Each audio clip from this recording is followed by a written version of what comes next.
All right, let's talk about network security. In our hyper-connected world, we're all playing by a set of rules, whether we know it or not. Today, we're going to make those unspoken rules, well, spoken. We're diving deep into the core axioms of digital defense, the absolute fundamental truths you've got to understand to stay safe out there. So, let's just start with an unsettling but really essential reality. In the digital world, you have to work from the assumption that someone, somewhere, might be watching. Now, this isn't about being paranoid, it's about being prepared.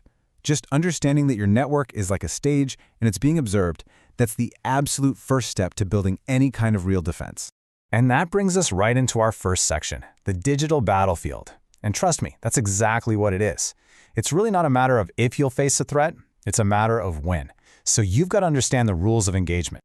Okay, rule number 1 sounds almost too simple. Everything is a target. Seriously, your phone, your laptop, the company's servers, even that new smart fridge you just bought, if it's online, an attacker sees it as a way in. They're not just looking for the front door anymore. They're looking for any door. And that idea flips right into our second axiom. Everything is a weapon. What this means is that any device on your network, even one you think you can trust, can be turned against you. A single compromised laptop or a poorly configured server can become the very tool an attacker uses to move through your entire system. So, if everything is both a target and a potential weapon, how in the world do you even begin to defend yourself? Well, that's what we're going to cover in Section 2, Building Your Fortress. It's time to move from the chaos of just reacting to threats to having a real, organized strategy. And yeah, let's be crystal clear about something. This is not a security plan. A panicked last-minute approach like, just pull all the cables, is a funny meme, sure, but it actually points to a huge failure. Security can't just be an afterthought. It has to be designed right from the start. The right way to build your defense is with what we call a security architecture. Think of it as the actual blueprint for your digital fortress. It's a deliberate plan where all the pieces, your hardware, your software, your policies, are all designed to work together for one single purpose: protection. The really crucial goal here is to create a complete system. You know, security isn't about buying some magical box that solves everything. It's about making sure every single component, from firewalls all the way to employee training, works together in harmony. When all those gears are turning together, the whole defensive shield just becomes stronger and way more resilient. Okay, on to Section 3, and this is, arguably, the most important axiom of them all. Security doesn't exist in a bubble. It has to serve the business. This is the first, last, and only rule of engagement for any security professional. I mean, this quote just says it all perfectly. If your security measures are making it harder for your company to innovate, to make money, or to serve its customers, then you're doing it wrong. The whole point of security is to enable the business to do what it does, just safely. And this meme, it just brilliantly captures that disconnect, doesn't it? If the security team's goals aren't aligned with what the business is actually trying to do, then all their hard work, no matter how good their intentions are, becomes totally irrelevant. Security has to be part of the conversation, not a roadblock. Which brings us to this really critical balancing act. Of course, you need tough security, but you also need things to be usable.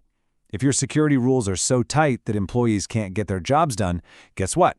They will find ways around them, and that creates even bigger security holes. The sweet spot is protection that's so strong it's almost invisible to the user.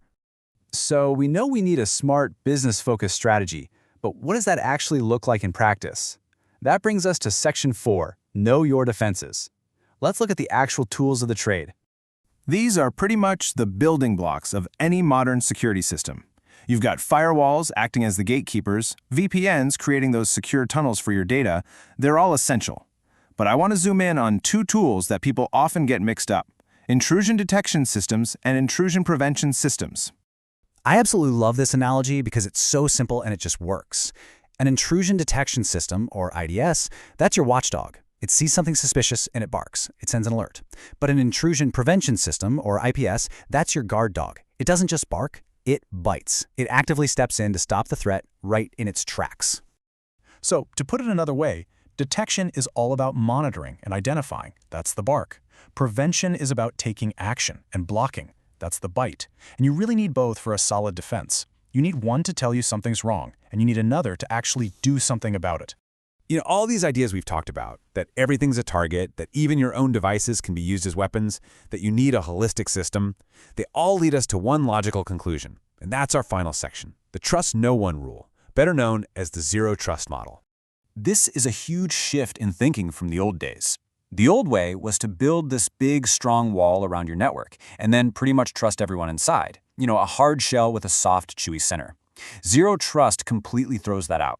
It says there is no inside. It assumes a breach isn't just possible, but likely, so it checks every single request to access anything, no matter where it's coming from. So how does that actually work? Well, it boils down to 3 core principles. First, verify explicitly. Don't trust, always verify. Who is the user? What device are they on? What are they trying to do? Second, use least privileged access. You give people access only to the exact things they need for their job, and nothing more. And third, assume breach. Design your network so that if one little part gets compromised, the attacker is stuck there. They can't move around to other areas. And this model is so essential today because that old idea of a network perimeter is just gone. We have people working from home, we use cloud services, personal devices are connecting all the time. Zero Trust is the only framework that really secures this modern, spread-out environment and can adapt to new threats as they pop up. Look, if you take just one thing away from all of this, let it be this.